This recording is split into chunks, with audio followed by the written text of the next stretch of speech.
Assalamualaikum warahmatullahi wabarakatuh. Bismillahirrahmanirrahim. Kisah kompromi dalam bidang akidah antara Nabi Muhammad SAW dengan kaum Quraisy.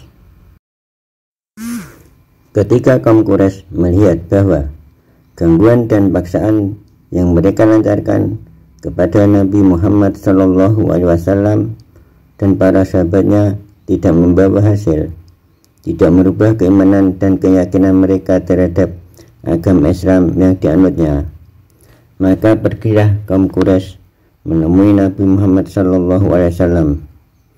Dan sebelum mereka menemui Nabi Muhammad SAW secara rame-rame, maka terlebih dahulu mereka mengutus seorang utusan yang bernama Uqbah bin Walid untuk menemui Nabi Muhammad SAW.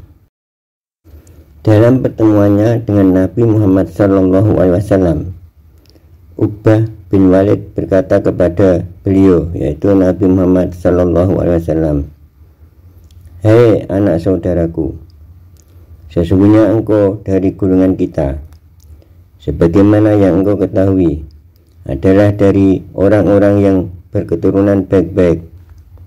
Tetapi engkau telah membawa satu urusan yang besar kepada kaummu. Engkau pecah belahkan persatuan mereka. Engkau bodoh-bodohkan pendapat mereka. Engkau cela agama dan Tuhan-Tuhan mereka. Engkau kafirkan bangsa bapak-bapak mereka yang sudah tidak ada. Maka dengarkanlah omonganku. Jika kamu mau harta, kami akan kumpulkannya dari harta-harta kami, sehingga engkaulah yang akan berharta. Dan jika engkau menginginkan kemuliaan, maka kami jadikan engkau ketua atas kami. Kalau yang engkau bawa ini dari jin yang engkau tidak bisa menolaknya, maka kami carikan tabib yang bisa mengobatimu." Tatkala Uqbah sudah selesai mengeluarkan kata-kata, maka Nabi Muhammad SAW cukup membacakan di hadapannya, yaitu surat permulaan Al-Fusilat ayat 1-14. Ketika mendengar bacaan ayat-ayat Al-Quran itu, lalu Uqbah menutup mulutnya dan meminta Nabi supaya berhenti. Tatkala kembali kepada kaumnya, ia menasihati kaumnya supaya mereka membiarkan Nabi, tetapi kaumnya tidak mau. Maka mereka kaum Quraisy yang anti kepada Nabi Muhammad SAW tetap ingin bertemu dengan Nabi Muhammad SAW dan ingin mengajukan kompromi dalam bidang akidah dan ibadah, yaitu mereka mengajukan kompromi dengan Nabi Muhammad SAW agar beliau mau menyembah berhala-berhala mereka, dan mereka pula akan menyembah Tuhan beliau, yaitu Nabi Muhammad SAW. Maka turunlah firman Allah kepada Nabi Muhammad SAW yang sekaligus sebagai jawaban atas kompromi kaum Quraisy kepada beliau. A'udzu billahi minasyaitonir rajim. Bismillahirrahmanirrahim.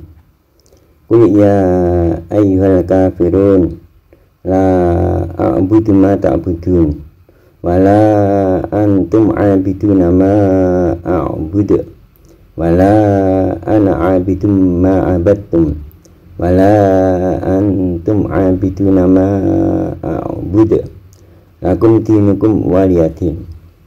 Yang artinya, katakanlah, hei Muhammad, hei orang-orang kafir, aku tidak akan menyembah apa yang kamu sembah, dan kamu bukan penyembah Tuhan yang aku sembah, dan aku tidak akan pernah menjadi penyembah apa yang kau sembah, dan kamu tidak pernah menjadi penyembah Tuhan yang aku sembah. Untukmulah agamamu dan untukkulah agamaku. Quran Surat Al-Kafirun ayat 1-6.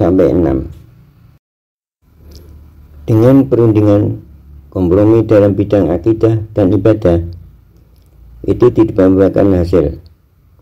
Maka mereka kaum Quraisy masih menuntut Nabi Muhammad SAW untuk menghapuskan isi Al-Quran dan apa-apa yang menjadikan kaum Quraisy marah mengenai celaan dan penghinaan terhadap berhala mereka dan sesembahan mereka, atau beliau tukar Al-Quran atau wahyu Allah yang diterimanya itu dengan sesuatu yang lain. Maka turunlah wahyu Allah kepada Nabi Muhammad SAW sebagai jawaban atas permintaan mereka itu. Qul ma yakunu li an ubaddilahu min tilqa'i nafsi in atabu illa ma yuha ilai. Katakanlah wahai Muhammad, tidaklah patut bagiku menggantinya dan pihak diriku sendiri. Aku tidak mengikuti kecuali apa yang diwahyukan kepadaku. Quran Surat Yunus ayat 15.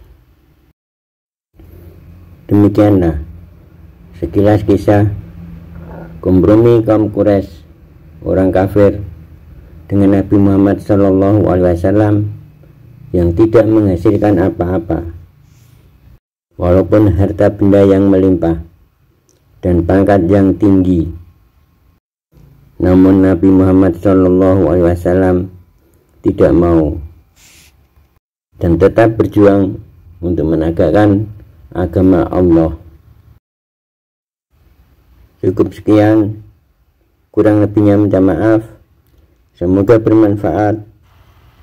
Wassalamualaikum warahmatullahi wabarakatuh.